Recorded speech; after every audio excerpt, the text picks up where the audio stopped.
बार के लिए दाना तो लाता, मगर वो बहुत गुस्से वाला पापा कौवा था। एक दिन वो बिना दाना लाए ही घर आता है। आज मैं बहुत थक गया हूँ, बहुत दूर तक गया मगर मुझे कहीं से भी दाना नहीं मिला। मैंने और जग्गू ने तो घर वाले 2 दानों में से एक एक खा लिया है। कल मैं 3 दाने लाया था, तीसरा दाना कहाँ है? वो मुझे दे दो।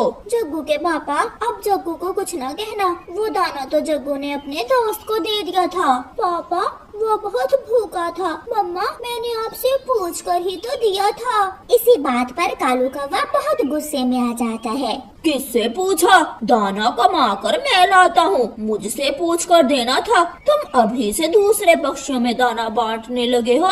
बहुत मेहनत से कमा कर लाता हूँ मैं दाना। बोलो बोलो।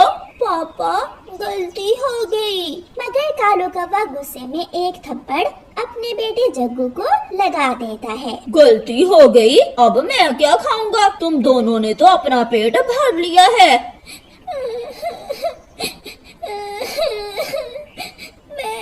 मैं फिर ऐसा नहीं करूँगा पापा। जग्गू रोते रोते सो जाता है। इतनी छोटी सी बात पर आपने अपने बेटे को मारा, इतना गुस्सा ठीक नहीं है। अब तक कालू कौवे का गुस्सा भी थोड़ा कम हो गया था। वो अपने सोए हुए बेटे जग्गू के पास जाता है और उसे अपने पंख से प्यार करने लगता है। पापा, आपने मुझे मारा इसलिए आप परेशान हैं? कोई बात नहीं पापा, आप मेरे पापा ही तो हैं। पापा गुस्से में मार लेते हैं, बाद में प्यार भी तो करते हैं। अपने बेटे की ये बात सुनकर कालू कौवा बहुत शर्मिंदा होता है। सुबह हो जाती है। हर रोज की तरह कालू कौवा दाना लेने अपने घर से निकलता है। आज वो उड़ते उड़ते बहुत दूर निकल जाता है। वो एक अनजाने जंगल में पहुंच जाता है। वो जंगल उसने पहले कभी नहीं देखा था। एक जगह से कालू कौवे को दाना मिल जाता है। ये जंगल बहुत घना है, यहाँ तो रास्तों का कुछ भी पता नहीं चल रहा। मैं किधर से आया था? उस दिशा या फिर उधर से? मैं वहाँ से उन पेड़ों के पास से गुजर कर आया था।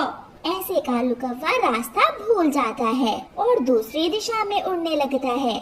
वो उड़ते उड़ते सब भूल जाता है। उसे दिशा की कोई समझ नहीं आ रही थी। शाम हो जाती है। वो थक हार कर एक पेड़ पर बैठ जाता है। मम्मा, पापा अभी तक क्यों नहीं लौट कर आए? पापा ठीक तो होंगे? जग्गू बेटा, इन दिनों आपके पापा दाना लेने दूसरे जंगल जाते हैं। शायद उन्हें रास्ते में देर हो गई होगी, वो आने ही वाले होंगे। शाम से रात हो जाती है। कालू कौवा अकेला ही पेड़ पर बैठा हुआ इधर उधर देख रहा था। ठंड थी, उसे अब ठंड लगने लगी थी। उसे थोड़ी दूर एक घर नजर आता है। कौवा वहाँ जाता है और घर के दरवाजे पर दस्तक देता है। आप कौन है?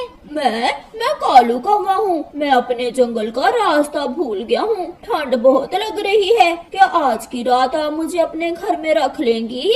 इस घर में मैं और मेरा एक बेटा रहते हैं। आप यहाँ रात गुजार सकते हैं। कौवा खुशी खुशी उस घर के अंदर चला जाता है। आप ये दाना वहाँ रख दें, कल जाते हुए साथ ले जाना। अब ये आप मीठा फल खा लें। कालू अपना दाना दूसरी तरफ रखते हुए मीठा फल खा लेता है। अगर आपको दाना खाना है तो आप खा सकती हैं। नहीं, इस जंगल में तो बहुत सारे फल हैं। सूखा दाना हम नहीं खाते। आपका बेटा बहुत सुंदर है। आपका नाम क्या है? मेरा नाम गुलाबो है। आप इस घोंसले में सो सकते हैं। मम्मा, ये कौन है? बेटा, ये भी हमारी तरह का कौवा ही है, रास्ता भूल गया है। फिर वो सब सो जाते हैं। कालू कौवा नरम नरम घोंसले में लेटा हुआ था और सोच रहा था। ये घोंसला तो बहुत नरम है। ऐसा घोंसला तो कभी मुझे घर में भी नहीं दिया गौरी ने। और इस जंगल में फल भी बहुत हैं। यहाँ की जिंदगी बहुत आसान है। गौरी कभी सारी रात अपने पति का इंतजार करती है। वो सारी रात दरवाजे में बैठी रहती है। सुबह हो जाती है। गौरी कभी चिड़िया के पास जाती है। चिड़िया बहन, मेरा कालू रात से घर लौट कर नहीं आया। मुझे बहुत चिंता हो रही है अपने पति की। गौरी, मैंने तो सुना है कौवे कभी रास्ता नहीं भूलते। शायद वो आपको छोड़कर कहीं चला गया है। नहीं चिड़िया, कालू ऐसा नहीं कर सकता। वो मुझे तो छोड़ सकता है, मगर अपने बेटे को कभी नहीं छोड़ सकता। वो जरूर रास्ता भूल गया होगा। वो आज शाम तक लौट आएगा। आपको कैसा लगा मेरा घर? अगर आप चाहें तो इस घर में मेरे साथ रह सकते हैं। यही तो कालू कौवा सोच रहा था। अगर आप मुझे यहाँ रख लें तो मैं बहुत खुश रह सकता हूँ। मुझे यहाँ एक रात गुजार कर ऐसा लगा कि जैसे आप मेरे अपने हो। हम भी कौवे और तुम भी कौवे अपने ही हुए ना। बिल्ले बेटा, आप घर में ही रहना, मैं और आपके अंकल फल लेकर आते हैं। फिर कालू कौवा और गुलाबो कौवी फल लेने चले जाते हैं। हर तरफ फल ही फल देखकर कालू कौवा तो पागल हो रहा था। फिर उस दिन के बाद से कालू कौवा उसी जंगल में गुलाबो कौवी के साथ रहने लगा। गोरी कौवी भी अब दाना खुद लाने लगी थी। वो जान गई थी कि उसका पति या तो मर गया है या फिर उसे छोड़ गया है। आहिस्ता आहिस्ता गुलाबो कौवी वाले जंगल में फल खत्म हो जाते हैं और उस जंगल में बर्फ शुरू हो जाती है। कालू, अब दाना तुम्हें ही लाना होगा। मैं तो कभी दूसरे जंगल नहीं गई। गुलाबो जी, मैं ले आऊँगा। आपने मुझे अपने घर में रखा, इज्जत दी, प्यार दिया। मैं भी अपना हक अदा करूँगा। कालू कौवा वहाँ से उड़ता है। वो तो ये भी भूल गया था कि उसका एक छोटा सा बेटा भी है। वो तो उसी जंगल का होकर रह गया था। वो दाना लेकर घर जाता है। सूखा दाना देखकर गुलाबो कौवी का बेटा बिल्ला कौवा चीखने लगता है। सूखा दाना?